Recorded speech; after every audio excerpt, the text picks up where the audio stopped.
Chimpanzees are often considered our closest relatives. We share a significant portion of our genes with them, but they are not like us. Yes, they resemble us more than an octopus does, but we have our differences, no matter how similar our DNA may be. Just like the extinction of dinosaurs, mammoths, and dodo birds, some species belonging to the Homo genus, which are much more similar to humans than chimpanzees, have also become extinct. While chimpanzees may be our cousins, those extinct species were more like our brothers and sisters. We can't have a meaningful conversation with a chimpanzee, but we could have talked, traded, and perhaps even be lovers with them. This is the story of those extinct human species.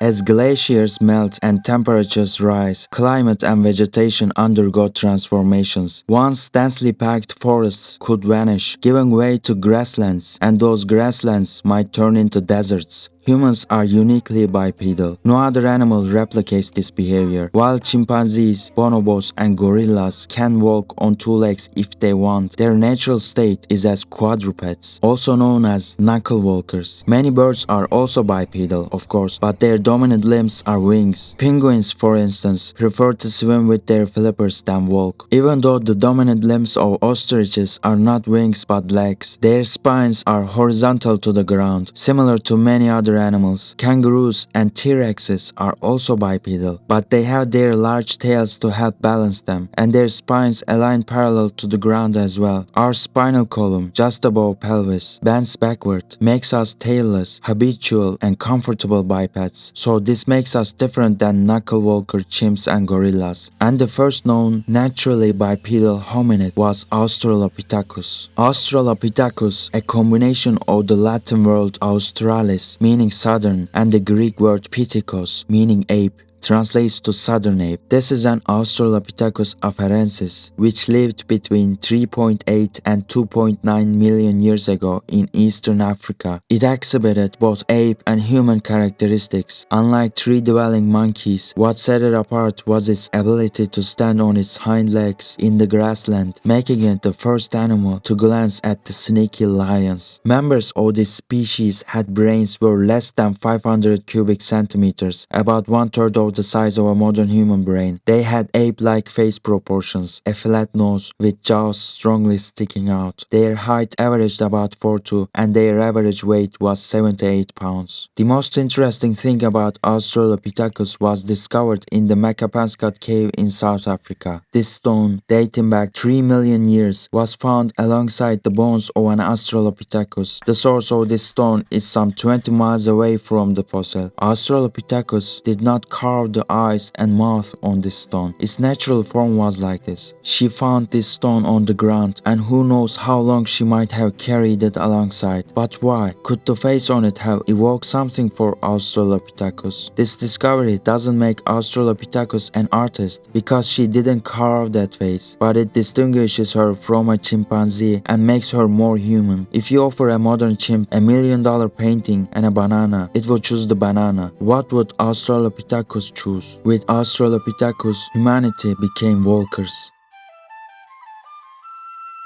Homo habilis, in Latin, means able human, is the next extinct species, younger than Australopithecus, lived between 2.4 to 1.4 million years ago in eastern and southern Africa. Homo habilis had a slightly larger brains than Australopithecus and were 500 to 800 cubic centimeters in size, half as large as those of modern human beings. They still retained some ape-like features, such as long arms and a face that sticks out of it. They were smaller than us, with average height of 3'10" and about 70 pounds. While it's uncertain whether Homo habilis could talk, they could still make a wider range of sounds. Their hands were similar to our hands today, and their feet were completely modern, just like yours. We call them the able human because they were the ones who first made the stone tools. The early humans were scavengers. Unarmed, Australopithecus could not kill a deer and tear its raw meat with their teeth. Imagine the difficulty of accomplishing that with bare hands. In the natural order, the prey animal was first hunted by a lion, then scavengers like hyenas ate the leftover meat, but only after them did other animals, such as humans, get their turn. They were quite in the middle of the food chain, but with the invention of stone tools, Homo habilis was no longer a scavenger. With tools like hand axes and spears that they crafted, they began to accomplish tasks beyond the capability of their teeth. With Homo habilis, humanity became killers.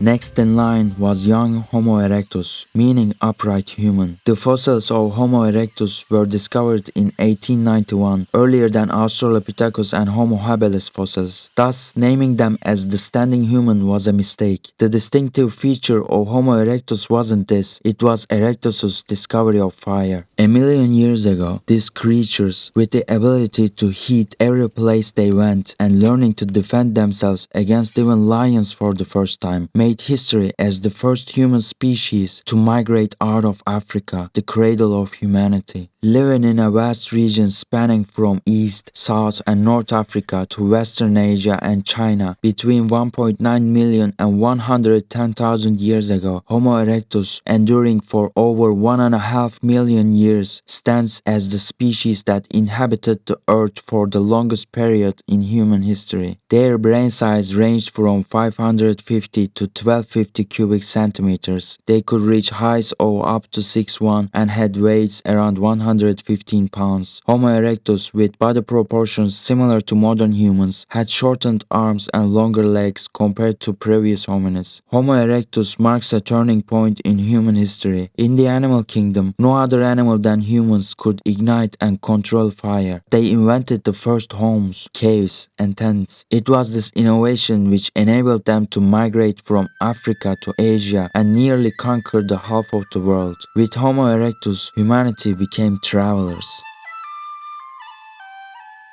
The Homo neanderthalensis, which is more similar to us than any other extinct human species and still leaves traces in our DNA, lived in Europe, the Middle East and Central Asia from 400,000 to 40,000 years ago, overshadowing all other extinct human species. With a brain size of 1750 cubic centimeters, larger than ours, this human species had an average height of 5'3" and an average weight of 130 pounds. If Homo sapiens evolved 300,000 years ago, then Neanderthals, who were present even 40,000 years ago, have coexisted with our ancestors for possibly tens of thousands of years. While Homo sapiens thrived in warm Africa, Neanderthals inhabited a cold region extending from England to Siberia. The entry of Homo sapiens into the Middle East and Europe is believed to have led to the extinction of Neanderthals. According to one theory, our ancestors interbred with Neanderthal ancestors, and these Neanderthal genes we still carry were transmitted through sexual reproduction. Another theory suggests that Homo sapiens killed Neanderthals, took their place, depleted their resources, or committed genocide. What a big surprise it would be. Neanderthals could do something no one else had done before. They could believe. They were the first humans to bury their dead. They adorned the graves of the deceased with flowers and placed food beside them. This is evidence that they believed in an afterlife and developed a belief system with these beings who could speak, take care of the elderly and the sick, and had a culture through a religion. Humanity became believers. Homo sapiens, that's us. Homo sapiens rocked the world, literally, changed the environment, climbed to the top of the food pyramid, also built pyramids. But the first success that we consider unique to Homo sapiens was painting. 30,000 years ago, humans in caves became the first artists. We created art and domesticated dogs. Practicing agriculture, we established cities and built empires. We invented artificial intelligence, YouTube and popcorn. You get the idea. The history of humanity is too long to fit into this short video, so there is no point in extending it any further.